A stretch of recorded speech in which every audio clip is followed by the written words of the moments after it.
Greetings! You are watching Dugin's Guideline. As we have already said many times, the main aspect of this political season is not elections, but war. But if elections do have importance somewhere, then this is in the US, where once again they are closely connected to war. 2 days ago, on Saturday, September 17th, the likelihood of this war was breathtakingly high. As we know, American troops, who no one ever invited to Syria, bombed the positions of the Syrian army at Deir ez-Zor. As a result of the bombing, 60 Syrian soldiers were killed. This strike was extremely important for ISIS militants, whom the US is informally advising and arming while supposedly fighting them. This crossed the line. Bombing Syrian soldiers is one thing, but this means declaring war not only against Syria, but also Russia, which is fighting in Syria on Assad's side. And this means that we have reached a climax. Sure, the US leadership immediately reported that the airstrike was a mistake, and they warned the Russian, but Russians did not express any emotions. But Americans can only be lying, as modern technology allows satellite objects to be seen from a desktop. Theoretically, American bombers could not have simply confused such a strike. And what's most important, if they had told you that they were preparing to bomb you and you said nothing, then does that mean you agree? It is completely obvious that US is preparing to start a war against Russia. Border incidents represent reconnaissance operations. But how will Moscow, Putin and Kremlin react?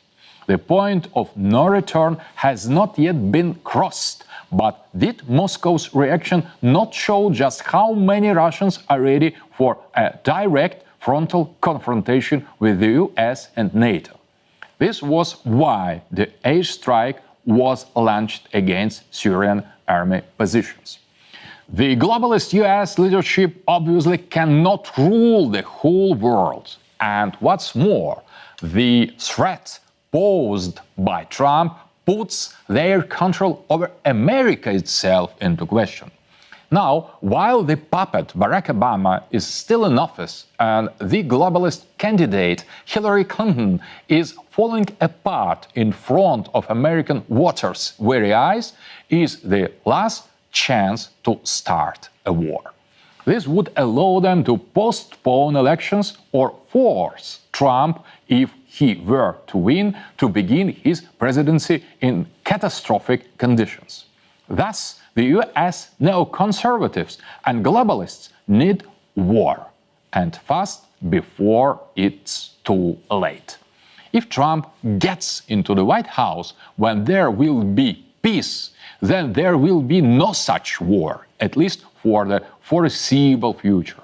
And this would spell the end of the omnipotence of the maniacal globalist elites.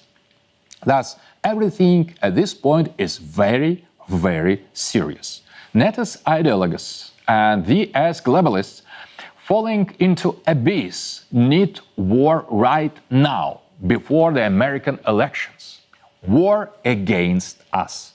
Not so much for victory, but for the process itself. This is the only way for them to prolong their dominance and divert the attention of Americans and the whole world from their endless series of failures and crimes. The globalists' game has been revealed. Soon enough, they will have to step down from power and appear before court. Only war can save their situation. But what about us? We don't need war. Not now, not tomorrow, never. Never in history have we needed war, but we have constantly fought, and in fact, we have almost never lost. The cost entailed terrible losses and colossal efforts, but we won, and we will always win. If this were not so, then today we wouldn't have such an enormous country free from foreign control. But in this case, we need to buy as much time as possible. The Americans have essentially attacked our positions, like the Georgians in Tskhinvali in August 2008. Russians are under fire, and this cannot be ignored. Our reaction is extremely cautious and balanced. We have expressed what we think about this American act of aggression, but in the very deliberate terms. The fatality of the situation lies in that if Washington decides to opt for war now, then we cannot avoid it. If they will insist and repeat the September 17th situation again and again, then we will have to either accept the challenge and go to war or knowingly admit defeat. In this situation, the outcome of the struggle for peace, which is, as always, fully in our interests, does not depend on us. We really need peace to buy time until November 8th, and then everything will be much easier. But will the collapsing colossus allow us this time? All the best. You've been watching Dugin's guideline on the rapidly approaching war. God forbid that this happens.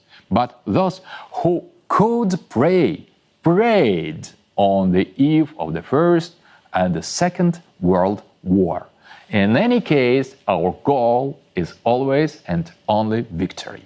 Our victory. The Americans have been bombing our guys.